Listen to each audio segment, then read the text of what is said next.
Alors, bonjour à tous. Je suis à nouveau au niveau du château et du parc du château, comme vous pouvez le voir, ici même. Et à l'arrière, tout en haut, il y a donc le mémorial. Pour info, le mémorial avant, il y avait un temple de Zeus, légèrement plus à droite par rapport à là où nous sommes. Et là, ça se voit pas bien par rapport au château, mais vous pouvez prendre un plan et vous le verrez pour ceux qui peuvent venir. Le mémorial, il n'est pas du tout face au château. Là, je suis à peu près à la perpendiculaire. Il est à peu près même dans l'axe.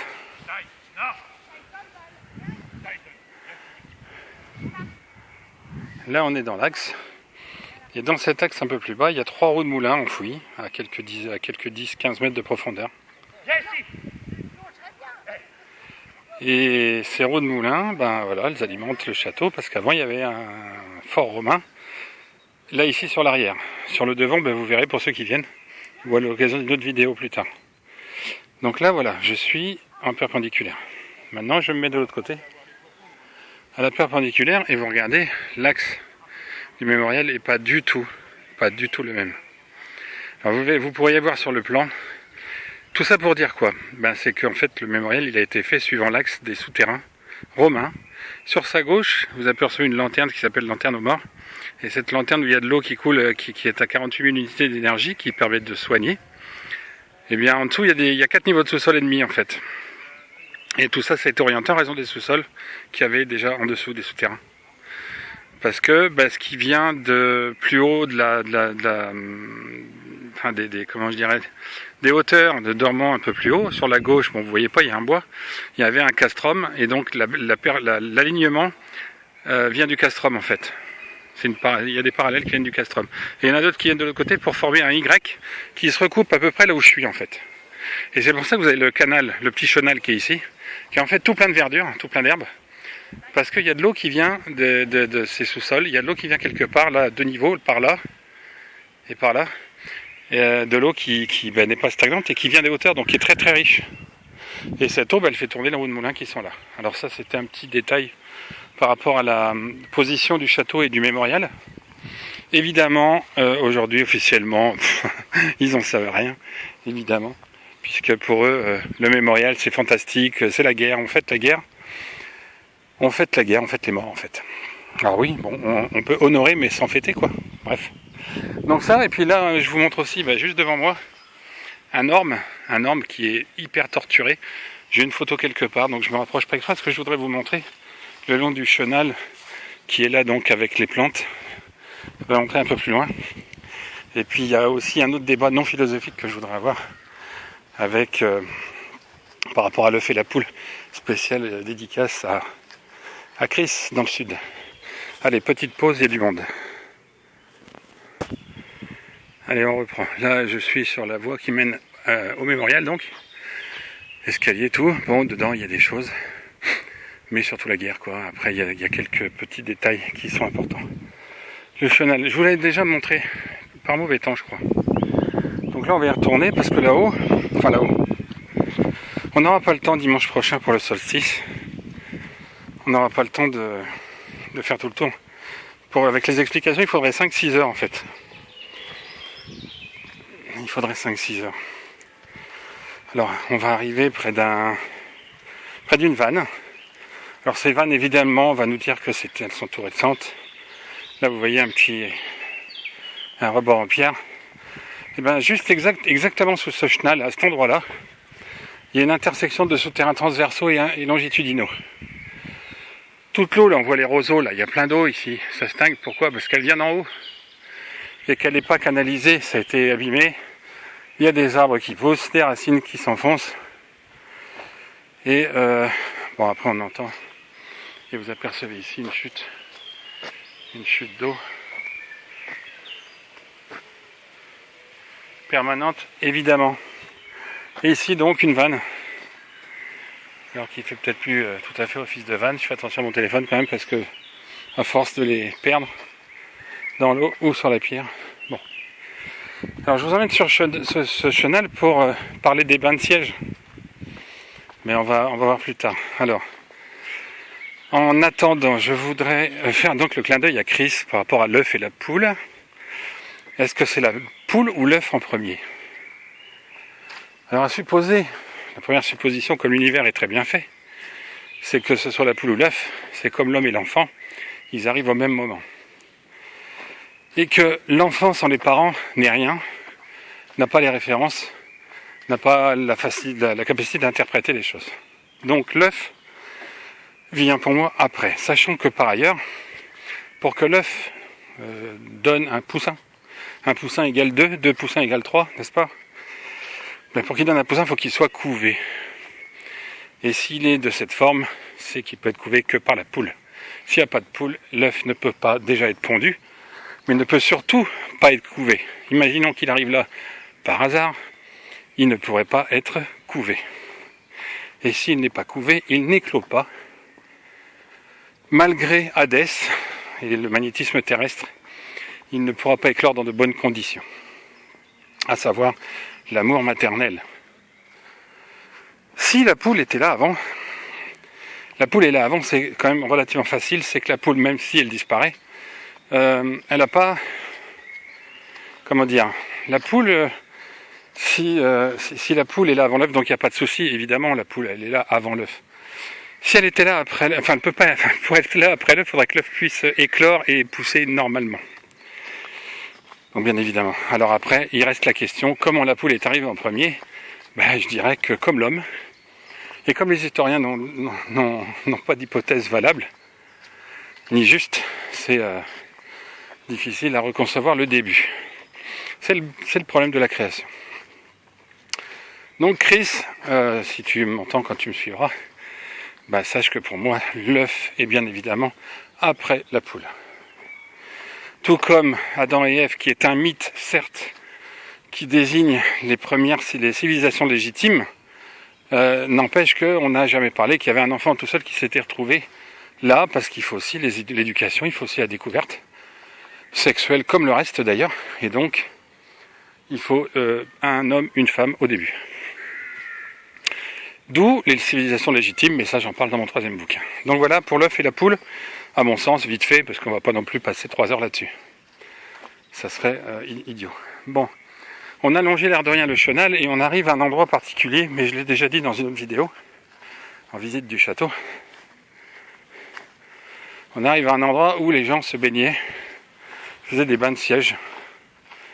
Ils faisaient des bains de siège justement pour les hémorroïdes, pour les femmes qui avaient accouché, pour tout ce que vous voulez. Alors, évidemment, il est dans un sale état.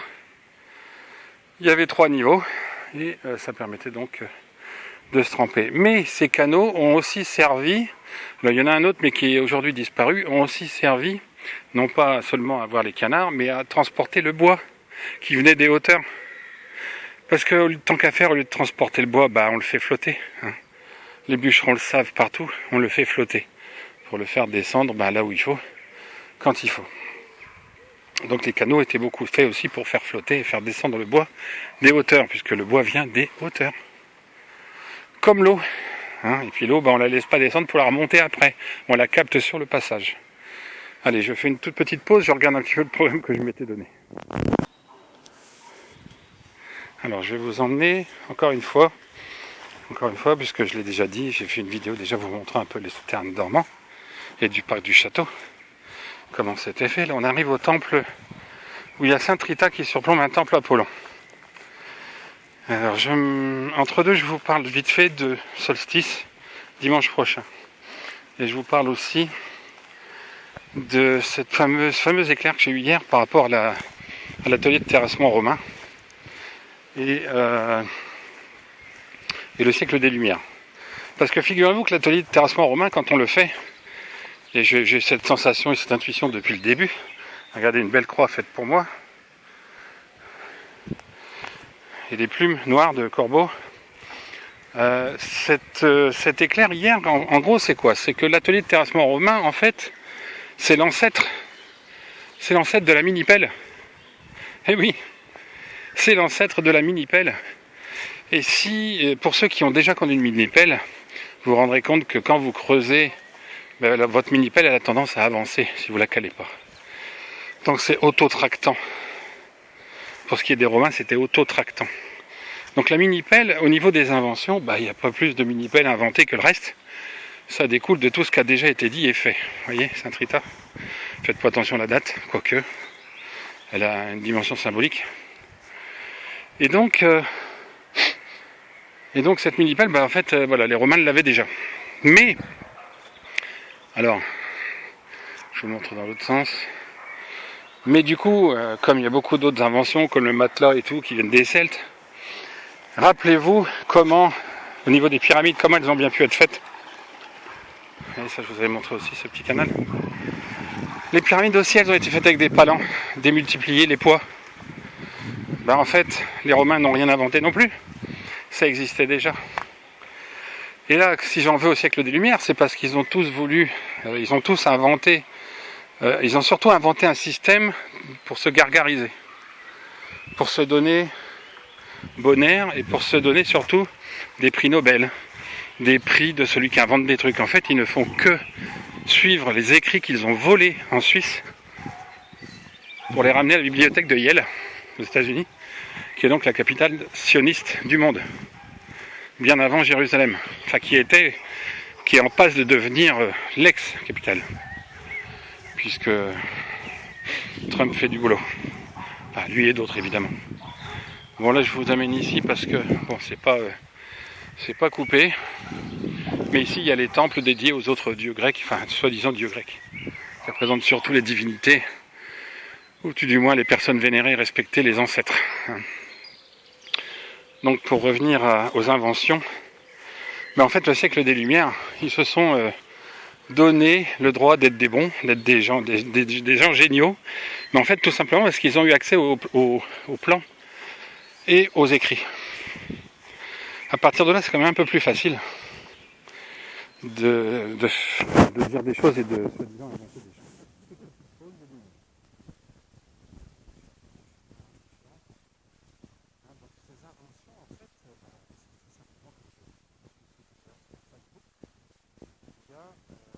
L'or noir, il y a l'or blanc, il y a les Rockefellers qui sont des États-Unis, d'Angleterre pour envahir, coloniser les États-Unis.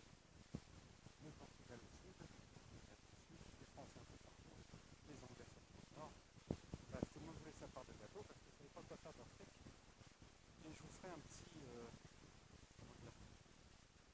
bilan en 10 points des dates importantes. Des dates importantes du XVIIIe siècle, dont 1726, l'invention du champagne, comme je dis dans les bouquins, l'invention du champagne en 1726, sous la forme que l'on connaît aujourd'hui, a permis à la France d'être riche à ce moment-là. Le sel à Oléron, dans cette ligne, tout ça, il faut, c'est pas tout à fait très intéressant.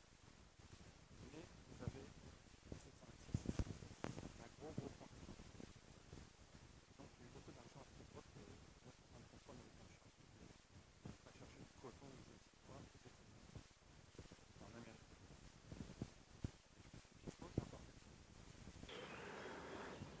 Alors donc voilà, le siècle des Lumières, en fait, c'est surtout le siècle où ils ont trouvé des écrits, où ils ont recopié et déformé, amplifié donc la maçonnerie entre 1728 et 1761, la Révolution, la création des États-Unis, bref.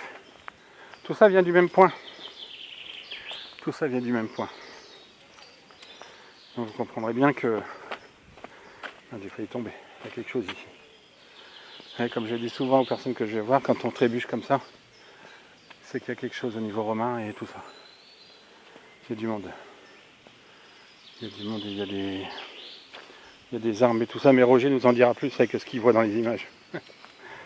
Alors donc voilà, c'est ce que... Bon, c'est un petit peu la vidéo du jour que je voulais vous faire partager. Encore une fois au parc, avec ces petits clins d'œil, le fait la poule. Et puis ma foi, les corbeaux ici. Vous voyez les corbeaux, ils font du bruit ici, ça gêne tout le monde. Et dans les quartiers, quand les gens font vrombir leur mobilette à n'importe quelle heure, pour n'importe quelle raison, on dit rien. Les mecs sont en train de bosser dans la cour, enfin dans la cour, on va dire le petit parking commun. Ils sont en train de bosser en faisant du bruit un dimanche après-midi, quoi. Et ils branlent rien de la semaine. Saloperie. Bref. Ici, il y a des corbeaux, les messagers des dieux, ils gardent les lieux. Mais il y a aussi plein d'âmes qui sont là et qui me suivent, je les sens, elles sont pouf, à droite, à gauche, il y en a partout. Partout, il y a des armes, des boucliers, il y a tout ça. Donc voilà, ce château est riche, c'est une partie de la visite que je propose en 6 heures dans ce parc privé qui appartient à la commune et où je me demande si en mettant une vidéo privée sur un mur public Facebook, j'ai le droit quoi, c'est dingue. Hein. J'espère que ça vous arrachera un sourire. Toujours est-il que c'est une bonne petite balade. Et il y a plein de choses ici, plein de choses. Et cette balade, après, je vous ferai un troisième petit point, je pense, avant le week-end prochain, qui est capital, fondamental. Je rappelle qu'on est en fin de préparation, que c'est normal que vous soyez mal au niveau squelette, articulaire, et quelquefois aussi un nettoyage intestinal pour les plus jeunes. Allez, un petit peu d'eau. De l'eau chargée à 36 000 ici de mémoire. Donc c'est normal que vous viviez tout ça, il y a une préparation supplémentaire suite au décalage qu'il y a eu, parce que l'univers il est gentil avec l'humanité, il lui laisse des chances. Et nous on est un certain nombre à dire que il ne mérite pas, mais bon c'est comme ça. Vous voyez, ce parc énorme. Il y a plein d'alignements de rue aussi que je pourrais vous montrer, mais ça c'est mon boulot depuis 2 ans, 3 ans, ici, bientôt 3. Non d'ailleurs on n'a pas ces 3 ans, tiens ça fait 3 ans que je suis là. Ça fera 3 ans demain, dites. C'est fou. Et donc c'est très chargé.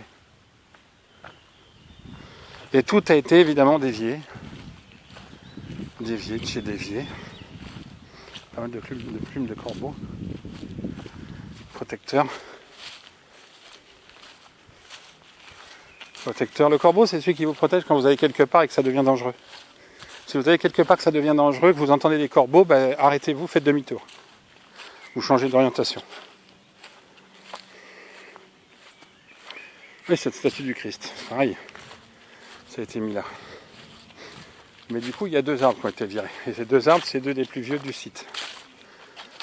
Voilà. Vous voyez cette allée qui monte donc au mémorial, qui attire toujours les gens pour la guerre, quoi, pour la paix, la guerre.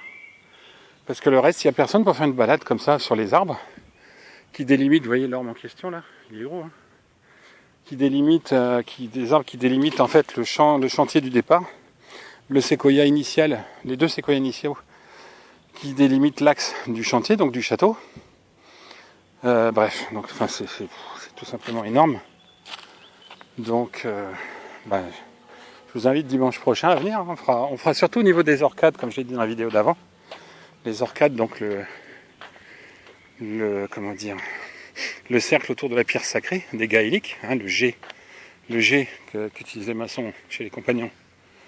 Et en maçonnerie, donc le G, en fait le G sacré, c'est celui qui veut dire gaélique. Gaule, Galicie, Galilée. C'est pas comme la Gaule, hein, ça vient pas de Gaule, ça vient de gaélique. Hein. Ça vient de gaélique, et de rien d'autre. César, il n'a pas inventé le mot Gaule. Ça vient de gaélique. Bon là ça monte, j'aspire un peu. On va passer de l'autre côté du chenal, tiens, pour changer. Des fois que j'ai autre chose à vous dire. Alors tout ça, le chenal, là c'est relativement plus récent, paraît-il, mais ça a été dévié. Évidemment. Alors donc, voilà, le mémorial, j'y vais pour, ça me saoule. Trop moderne, j'aurais préféré voir le temple de Zeus à sa place. Évidemment. Donc, voilà, écoutez, petite promenade bucolique du dimanche, digestion, avant d'aller faire l'assemblage de mes palans, et de constater que, voilà, le mini-pelle existait, que bon nombre de choses existaient, qu'elles ont subi, je dirais, l'évolution technologique, donc pas de quoi s'enflammer, mais juste de partager, plutôt que d'inventer des diplômes ou des médailles, sachant que ces inventions sont donc du début de la maçonnerie, le socialisme de l'époque. Hein. Je ne parle pas forcément du parti politique aujourd'hui, pas le PS, hein, mais du socialisme d'époque. Vous voyez ici, c'est trempé. En fait, le chenal qui mène l'eau au moulin, elle est ici. il est ici. Il se voit, il est sous-jacent, il est latent, enfin il est sous-jacent. Donc tous ces gens se sont donné des titres pour faire bien. Et comme vous le savez, aujourd'hui on se rend compte que par exemple un Pasteur c'est un escroc. Qu'un Victor Hugo a été assassiné tard, à 83 ans, mais a été assassiné, puisqu'il était contre Napoléon. Que c'est à ce moment-là qu'a basculé la notion de initié, du mot initié, comme je dis dans les bouquins. Initié au secret christique, comme l'était Hugo, et initié au secret maçonnique, comme l'est devenu Napoléon. Un qui connaissait les secrets de la descendance christique, et les autres qui ont fait basculer sur ce seul mot initié pour faire croire que leurs prédécesseurs étaient maçons. Évidemment, avec un seul mot, ils ont tout grugé. C'est pour ça qu'aujourd'hui, faites gaffe avec le mot vaccin. Ça désigne des vaccins. Et je le répète encore une fois avant de conclure, entre le et un, les ou des, il y a la notion de défini et de indéfini. Oui, je me répète, mais quand tu as vu, ils veulent imposer le vaccin. Non, un vaccin. Le mot initié, il y a deux façons. Le miroir, la dualité, il y a toujours deux façons. Bon, donc voilà revenu près de l'Orcade, près de la pierre sacrée qui est par ici, qui est d'ailleurs sans doute même au niveau de cet arbre, il y a une petite branchette. Là, ici, tout ça c'est rempli de menhirs. Tout ça c'est rempli de menhirs, et même de l'autre côté du chenal, puisqu'il y a le cercle extérieur qui fait 81 mètres. Et encore une fois, le 81, c'est le 9 au carré, c'est l'achèvement. Le 13-7, donc le 13 juillet, idem.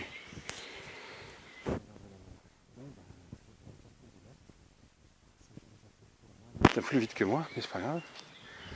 Donc qu'est-ce que je vous dis ? Je fais un petit tour devant le château. Sans doute,